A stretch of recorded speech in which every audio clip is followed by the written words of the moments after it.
الحمد لله رب العالمين، والصلاة والسلام على أشرف الأنبياء والمرسلين محمد وعلى آله وصحبه أجمعين. أما بعد، فأعوذ بالله من الشيطان الرجيم. بسم الله الرحمن الرحيم. عن عائشة رضي الله عنها قالت: كان النبي صلى الله عليه وسلم يعجبه التيمن في تنعله وترجله وطهوره وفي شأنه كله. دو عمدة الأحكام دا نهم نمبر حدیث دے.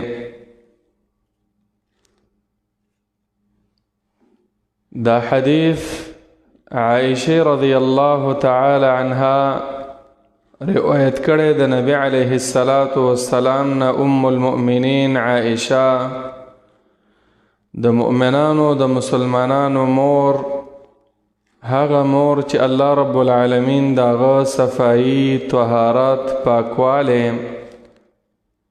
پاک دامنی، عفت په قرآن کې ذکر کړي په سورۃ النور کې.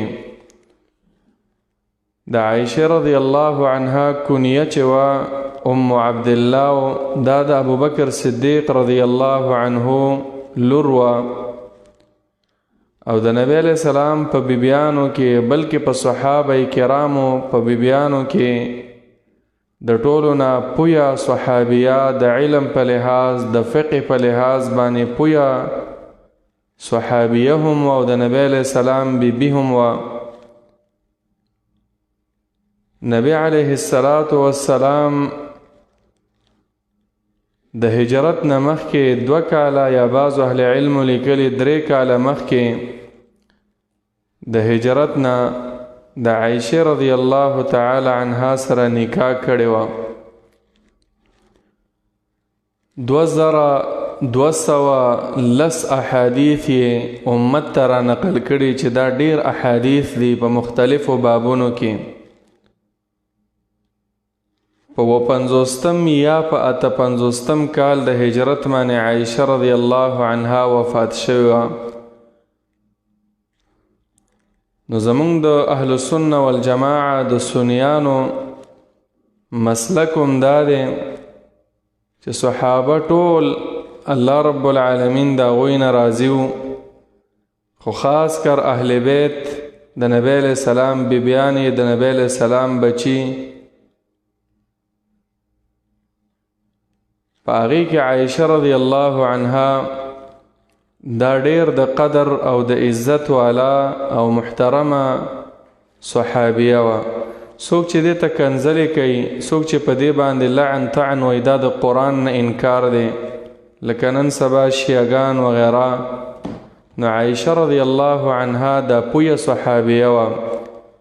د رسول الله صلی الله علیه وسلم نه نقل کوي، فرمائی قالت: كان النبي صلى الله عليه وسلم، نبی علیہ السلام با يعجبه التيمن، داغه به دا خی طرفواله ډیر خوخو، په هر کار کې خی طرفواله،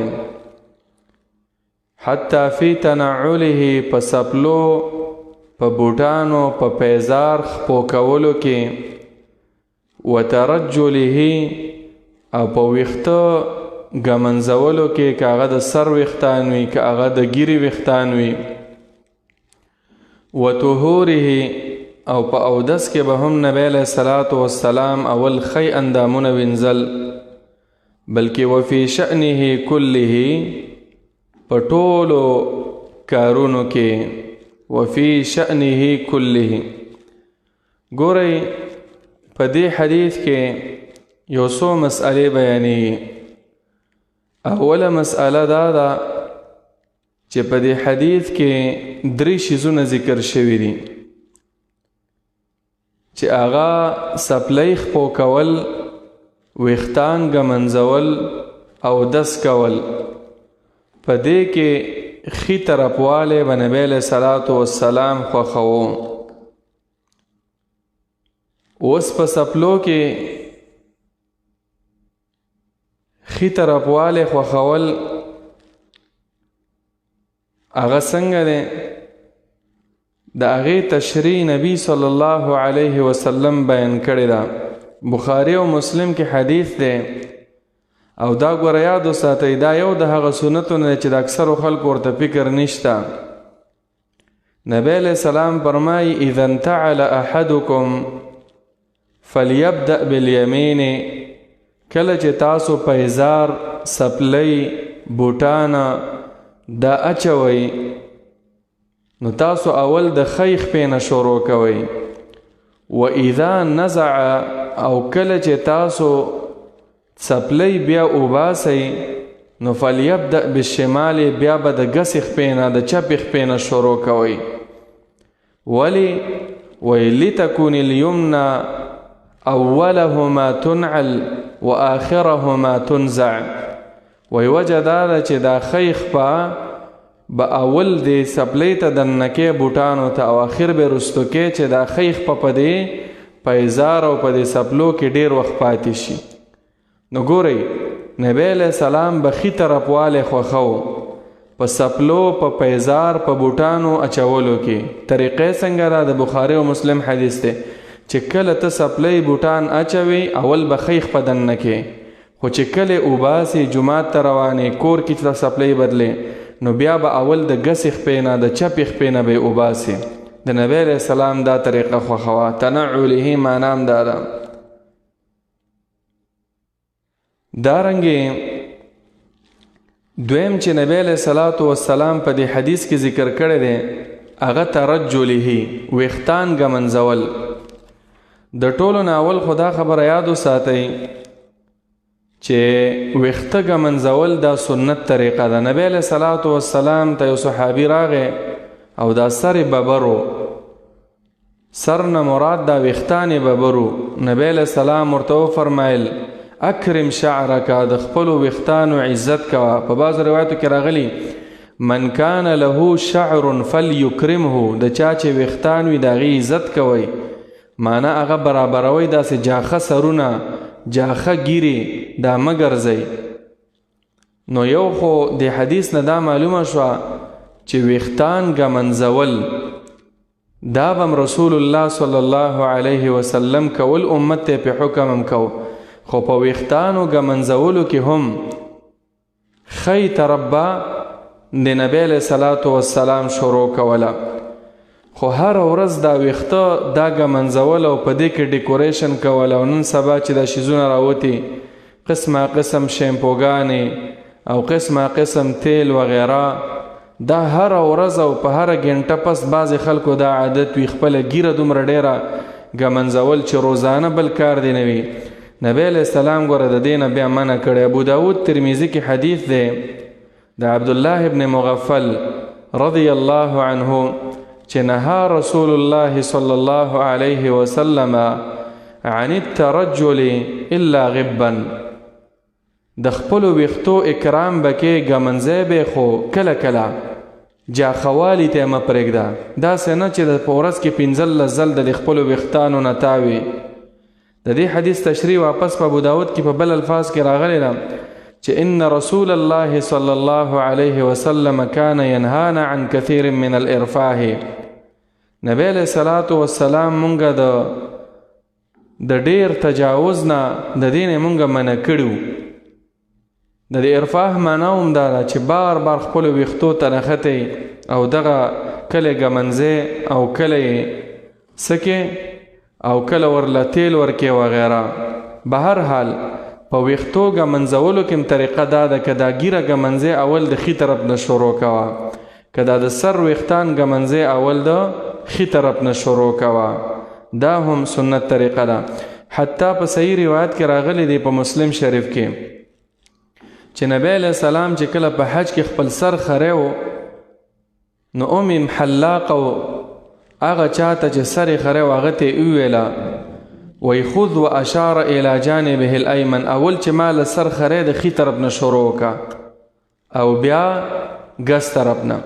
وروسته براشم چې نبی علیہ السلام به کله غسلم کو، اول به دا خی طرف وینځو، بیا به دا ګس طرف او بیا به په ټول سر باندې اوبه راواچولې. نو د سر په ویښتانو کې خی طرف واله دا چې دی دا هم سنت طریقه ده. والطهور دی حدیث کې راغلی وطهوره، نبی علیہ السلام به په اودس کې هم اول به خی طرف نه شروع کوله. طهور نه دلته مراد اودس دی، چې اودس کو اول به خی لاس وینځو بیا ګس لاسه، او داسې اول خیخ په وینځل بیا ګسخ په وینځل. نو دا راغلی، بلکې په صحیح حدیث کې راغلی نبی علیہ السلام په دې باندې امر کړی دی. دا ابو داود، ابن ماجه، ابن خزیمه د صحیح حدیث دی چې نبی علیہ السلام فرمایي، د ابو هریره رضی الله عنه روایت دی چې اذا توضأتم فابدؤوا بمیامنکم، ای زما ملګرو، ای زما امتیانو، کله چې تاسو اودس کوئ شروع د خی طرف نه کوئ. داسې مه کوئ چې تاسو اول ګس لاس وینځئ بیا خی لاسه، اول ګسخ پینځئ چپخ پینځئ او بیا خی نه، خی طرف والی کوئ. نو د نبی علیه السلام طریقه دا وه چې دا خی طرف والی دا به د نبی علیه السلام خوښ. وفي شأنه كله، په هر کار کې د نبی علیه السلام خی طرف والی خوښ. لکه اخستل خرڅول، یو دکاندار دی څه شی خرڅوي په خی لاس باندې سودا ورکوه، په خی لاس ته پیسې اخله. الاخذ والاعطاء، خوراک او سکاک په خی لاس باندې، اوبس کې په خی لاس باندې، خوراک کې په ګس لاس باندې، په خوراک کې څوک په ګس لاس باندې خوراک کوي تو ورته حکم کوه چې نه په ګس لاس باندې خوراک دا مه کوه. صحیح حدیث کې راغلی مسلم شریف کې چې یو سړی و نبی علیه السلام سره ناستو او هغه یأکل بشماله، په ګس لاس په چپ لاس باندې خوراک کو. نبی علیہ السلام ورته ویل کل بیمینک، په خی لاس خوراک کوه. د دې حدیث نه دا معلومیږي چې څوک هم لیده چې په ګس لاس خوراک کوي داسې مه وایه چې حاجي صاحب دی خفه بشي، مشر دی خفه بشي، میلمه دی خفه بشي. نه، دعوت کوه. هغه بس سړی ډېر متکبر و چې نشم کولی لاس ستوي. اوس هم داسې خلک شته چې مړه دا خو بیا ګنده کېږي، زه خو پې دا جوس کم یا پیپسي څکم بیا خو دا لاس ګنده کېږي. حالانکې هم په دغه خی لاس دا خولې ته وړي، خوراک پې کوي، وایي ګنده دی، او چې بیا څه شی راخلي به یې په ګس لاس راخلي. نبی علیہ السلام ورته ویل لستطعت، بس الله دې درنه طاقت واخلي، خیرا یې ورته وکړه. او مغه چلو چې حدیث کې راځي وایي فما رفعها الى فیه، او دا لاس چې دی فالج شو په ګس لاس د وجې د خوراک کولو نه، او هغه پورته یې نه کړ خپلې خولې ته. نو په خی لاس باندې خوراک کول دا سنت طریقه ده. بیا نبی علیہ السلام وویله ویلا یأکلن احدکم بشماله، ای زما امتیانو په ګس لاس ګوره خوراک به نه کوئ.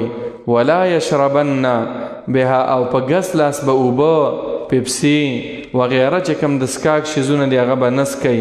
ولی فإن الشیطان یأکل بشماله ویشرب بها، دا شیطان چې دی دا په ګس لاس باندې خوراک کوي، په ګس لاس باندې سکاک کوي. ولا یأخذ بها ولا یعطي بها، او دا شیطان چې دی دا په خی لاس باندې چاته ورکړه نه ورکوي، او په خی لاس باندې چا نه څه شی اخلي. نو زما امتیانو تاسو به هم په ګس لاس باندې به چا نه څه شی نه اخلئ، په ګس لاس به چا له څه شی نه ورکوئ، په خی لاس باندې. دا د خی لاس مسئله دا عامه کوي. بیا دې حدیث کې الفاظ دی چې نبی علیہ السلام وویله. عائشہ رضی الله عنها فرمایي چې نبی علیہ السلام به په هر څه کې خی والی خوښ او خی طرف والی، خی طرف والی. خو د هغې حدیث مطلب دا نه دی چې انسان به هر یو کار په خی لاس کوي. ابو داود او احمد کې واپس شرح راغلی.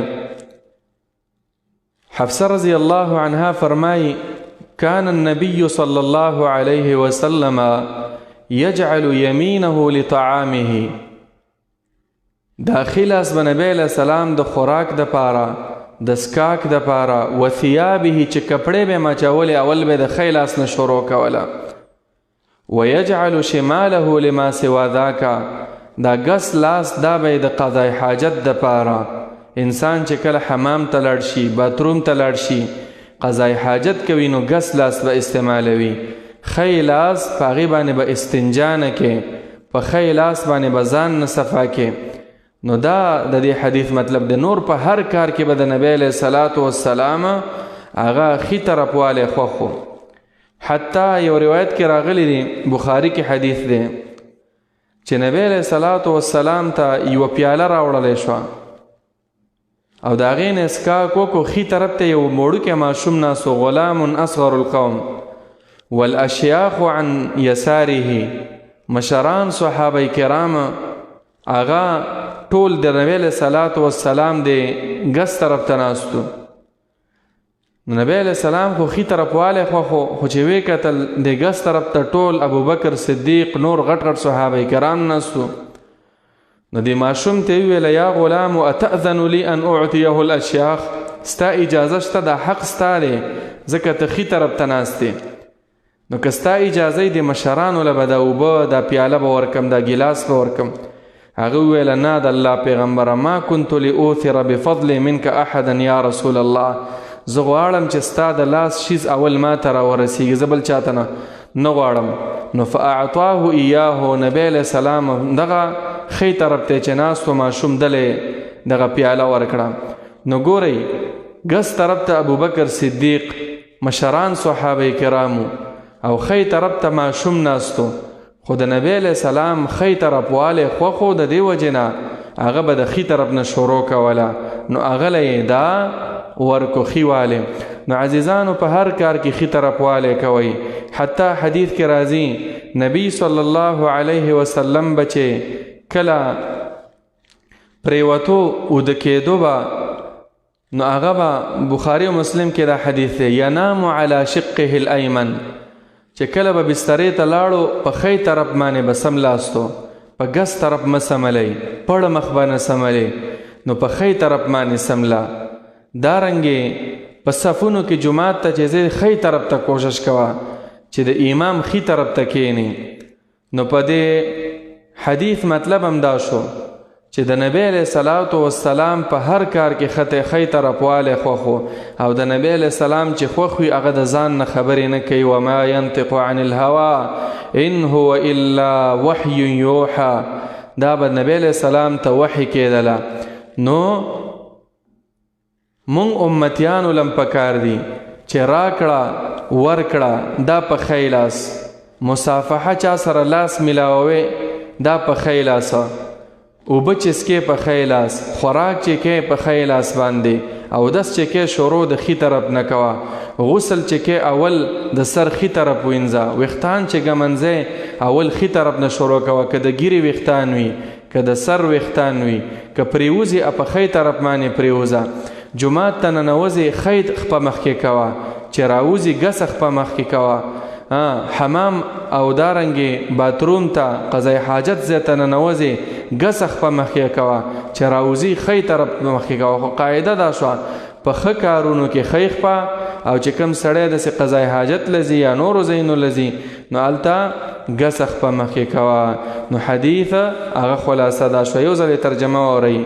عن عائشة رضي الله عنها، دا عائشة رضي الله عنها روایت دیم، قالت دیوئی کان النبی صلی اللہ علیہ وسلم، وہ نبی علیہ السلام یعجبه التیمن، چی خوخو نبی علیہ السلام تا خی طرف والے خیوالے، فی تنعوله پا سپلو او پا پیزار خپو کولو کے. مخ کی تیر شو چی سپلی پیزار بوٹان اچے خیخ پا بدن نکے، خو چی اوباسی گسخ پینا بے مخ کی اوباسی. بخاری مسلم حدیث دے. وترجله او په ویختانو ګمنځولو کې، کاغه د ګیرې ویختان وي کاغه د سر ویختان وي، د ښي طرف نه شروع کوه. وطهوره او دارنګې په اودس خپل کې نبی علیه السلام به د ښي طرف نه شروع کوله، که غسل به و که عام اودس به و. وفي شأنه كله په ټولو کارونو خپلو کې به نبی علیه الصلاة والسلام د خی طرف نه شروع کوله. نو د دې حدیث د دې سره مناسبت هم دا د اودس مسلې وي. په اودس کې به هم ته کوشش دا کې چې د خی طرف نه به شروع کې. دا سنت طریقه ده. الله رب العالمین دې مونږ او تاسو ټول د نبی علیه صلوات و سلام په احادیثو باندې برابر کی، او رب دې زمونږ او تاسو شوق مینه او محبت د نبی علیه صلوات و سلام د احادیثو سره پیدا کی. آمین یا رب العالمین. وصلى الله تعالى على خير خلقه محمد وعلى آله وصحبه أجمعين.